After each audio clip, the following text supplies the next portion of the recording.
大家好，我是彩虹，又发现了一个糯米粉非常好吃的做法，简单零失败，看一遍就会。朋友们赶快学做起来吧。首先在碗中加入3个蛋黄，共约50克，挤入几滴柠檬汁去腥，再加入25克白糖，不能吃甜的可以用0卡糖来代替，再加入15克玉米油，260克椰浆，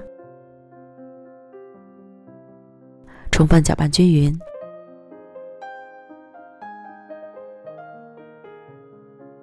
然后再加入130克糯米粉，30克粘米粉，也就是大米粉，混合均匀。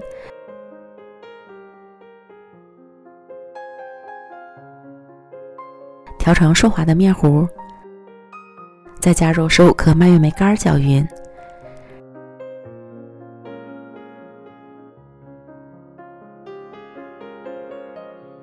然后将调好的粉浆倒入到不粘锅中，开中小火加热，期间要不停地搅动，防止糊底。加热至粉浆逐渐变得粘稠，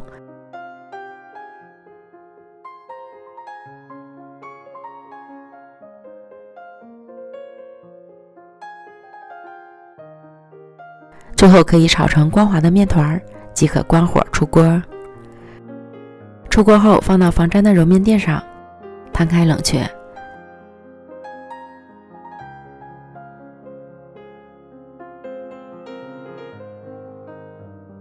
晾至温热后，再戴上防粘食品手套，下手揉成均匀细腻的面团。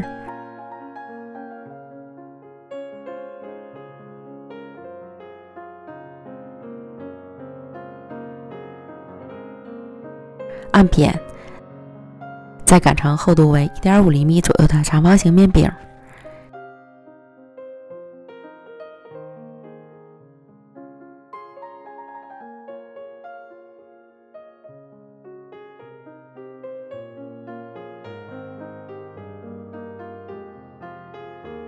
然后再按自己喜欢的大小分割成小块儿。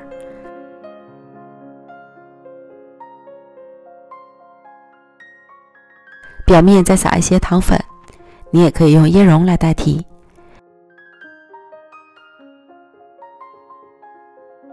这样咱们的椰香糯米糕就做好了，黏黏糯糯的哈拉丝，椰香超级浓郁，里面加了蔓越莓干，吃起来酸酸甜甜的，面对美味总是让人无法抗拒，一连吃了5块才解馋。